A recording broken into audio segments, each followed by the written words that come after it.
পুরনো বিবাদের জেরে এক ব্যক্তিকে পিটিয়ে মারার অভিযোগকে কেন্দ্র করে চাঞ্চল্য ছড়ালো জলপাইগুড়ির ময়নাগুড়িতে। বুধবার রাতে মানিক রায় নামে ময়নাগুড়ির হঠাৎ কলোনির বাসিন্দাকে এলাকার 30 থেকে 35 জন মিলে গাছে বেঁধে মারধর করে বলে অভিযোগ।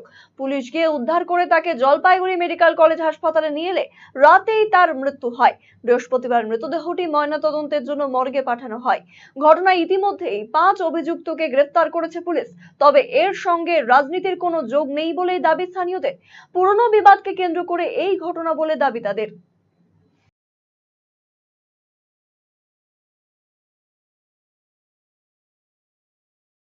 কালকে রাত্রে হঠাৎ করে হুমকিতে এদের বাড়ি ভাঙচুর করে মানিককে টেনে নিয়ে গাছে বেঁধে ভুজালি আর রড বাঁশটার লাঠি টাঠি দিয়ে পুরো মারধর করে।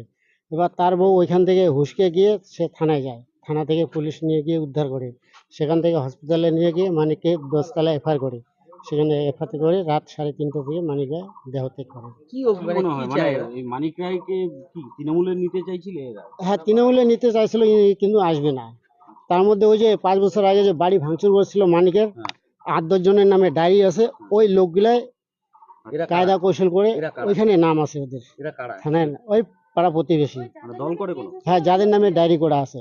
এরা কোনো দল করে তো? হ্যাঁ, ওরা কোনো দল করে, ওরা টিএমসি আর বিজেপি এর সহযোগিতায় আছে, ওরা প্রতিবেশী মিলে। হ্যাঁ, আপনারা কি চাইছেন? আমরা তো চাচ্ছি যে মানিক রায় যেহেতু মারা গেল আর কি, প্রতিবেশী সহযোগিতা তাদের জন্য এখন জেল হয় আসামিদের। যে মামা তোমার জমিটার উপর কোন ছোট সে বাড়ি বসাই দিবে, তা তোমরা যদি বাড়ির জমি সেটা নিতে চাও তা তাড়াতাড়ি বাড়িতে যাও। ওইটা ভাবেও তাড়াতাড়ি বাড়িতে আসলো। আমি বলতেছি আমি বাড়ি যাব না, আমার জমি এখানে পড়ে থাক। কয় বিঘা জমি আছে আপনার? মানে 4 কাঠা। 4 কাঠা। আচ্ছা, সেই জমি দখলের জন্য কি এই রকম অত্যাচার? মনে হয় এইরকম। আর ওই যে কেস হয়েছিল, কেসটা উঠাইতে বলে, তা আমরা বলি আমরা কেস তুলবো না, আমাদের নামে তোমরা কেস করছো, আমাদের নামে মিথ্যা কমপ্লেন করছো তোমরা, তো আমরা যা ঘটনা তোমরা করছো আমরা সত্য কমপ্লেন করছি। মানে ওদের দোষ আমরা করলে এসে হয়ে যায়, আমাদের নাই দোষ হলে ওরা দোষ বাড়ি করে, এরকম করে ওরা আমাদেরকে ওর বাবাকে নারী নির্যাতন কেজে ফাঁসাইছিল। আচ্ছা, এই যে যারা গতকাল আপনার স্বামীকে মারলো তারা কি সবাই তৃণমূল করে? হ্যাঁ, সবাই তৃণমূল করে আর 3-4 জন বিজেপি করে। আচ্ছা, তারা সবাই মিলে গাছে বেঁধে পিটালো? হ্যাঁ। কি দিয়ে মারলো? মানে যে লোহার রড দিয়ে মারছে, তারপরে ওই যে বড় বাড়ালি না কি বলে, ওইটা দিয়ে মাথায় বাড়ি দিছে। পুলিশ গিয়ে কি করলো? পুলিশ গিয়ে অন্ধকারে খুঁজে পায় না, অনেকক্ষণ পরে পুলিশ খুঁজে পেয়েছে। কত রাত্রে ঘটনা এটা? রাত্রে 9টার সময়। দেখুন, মৃত্যু অত্যন্ত দুঃখজনক ঘটনা। বিশেষ করে এইভাবে রাজনৈতিক মৃত্যু বাংলায় নতুন নয়। আমরা যারা বিরোধী রাজনীতি করি তাদের আমাদের বারবার এই মূল্য চুকাতে হয়েছে।